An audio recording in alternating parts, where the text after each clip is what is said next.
ప్రభు పేరిట దేవుని బిడ్డని మీ అందరికీ ప్రేమపూర్వకమైన వందనములు. ప్రియమైన దేవుని బిడ్డారా, ఈ దినములలో అనేక మంది దైవ సేవకులైనను, ప్రవక్తలైనను, సువార్థికులైనను వారు నీతి మార్గమును నిలిచి అనేకులను ఈ నీతి మార్గంలో నడిపిస్తూ ఉన్నారు. నీతి మార్గంలో ఉన్నటువంటి వారు పొరపాటున వారు తప్పిపోలేరు. వారి జీవము క్రీస్తుతో కూడా దాచబడి ఉన్నది. అయితే పరిశుద్ధ గ్రంథములో ఒక మాట మీకు తెలియపరుస్తాను. సామెతల గ్రంథము 12వ అధ్యాయము 28వ వచనము, నీతి మార్గమునందు జీవము కలదు, దాని త్రోవలో మరణమే లేదు. ఆమేన్. ప్రియమైన వాళ్ళరా, ఈ నీతి మార్గములో ఉన్నది ఏమిటంటే జీవమండి. ఆ జీవము అంటే పరలోక రాజ్యము. నీతి మార్గములో ఉన్నది పరలోక రాజ్యము. దీని యొక్క త్రోవలో మరణము అనేది కనబడదు. మరి ఈరోజు నీవు నీతి మార్గంలోనికి వచ్చి ఉన్నావో లేదో, వాక్యం ఎదుట నీ జీవితాన్ని సరిచేసుకొని నీతి మార్గంలోనికి నువ్వు రాగలిగితే నా యేసే నీకు పరలోకపు జీవాన్ని అనుగ్రహిస్తాడు. ఫర్ ఎగ్జాంపుల్ మీకు అర్థమైనదిగా ఒక మాట తెలియపరుస్తానండి.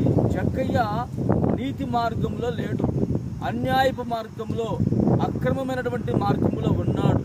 ఎప్పుడైతే యేసయ్య అతన్ని పిలిచాడో, పిలిచిన వెంటనే తన జీవితాన్ని, తన జీవనమును దేవునికి అప్పగించుకొని నేను నీతి మార్గంలో నడుస్తానని చెప్పి యేసయ్యనట తన హృదయంలో చేర్చుకున్నాడు. ఆ క్షణములనే ఈ జక్కయ్య కూడా జీవ మార్గంలో నిలిచి ఉన్నాడు.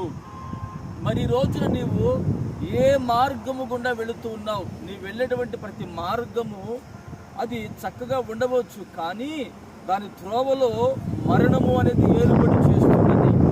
అయితే వాక్యం ఏమంటుందంటే నీతి మార్గములో జీవము కలదు. ఆ జీవమును నా యేసయ్య నీ కొరకు భద్రపరిచి ఉన్నాడు. ఆ జీవ మార్గాన్ని పొందుకోవాలంటే నీవు నీతి మార్గంలోకి రావాలి. నా ప్రభు అయిన యేసు క్రీస్తు వారు నిన్ను, నీ కుటుంబాన్ని, నీ బిడ్డలను, నీకు సమీపమైన వారందరినీ నీతి మార్గంలో నడిపించునుగాక. ఆమేన్. ప్రార్థన చేసుకుందాము. ప్రేమగల తండ్రి, పరిశుద్ధుడా, జీవాధిపతి, స్తోత్రం చెల్లిస్తున్నాము నాయన. నీతి మార్గములో వచ్చినప్పుడు మాకు జీవము కలదని మీరు మాకు తెలియపరుచున్నారు. దాని త్రోవలో మరణమే లేదని మీరు మాకు తెలియపరుచున్నారయ్యా. స్తోత్రం.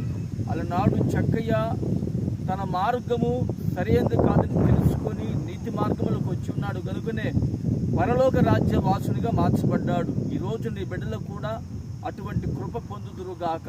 ఆ రీతికి మీరు సహాయం చేసి మహిమ పొందుకోమని యేసు నామమున ప్రార్థిస్తున్నాను తండ్రి. ఆమేన్.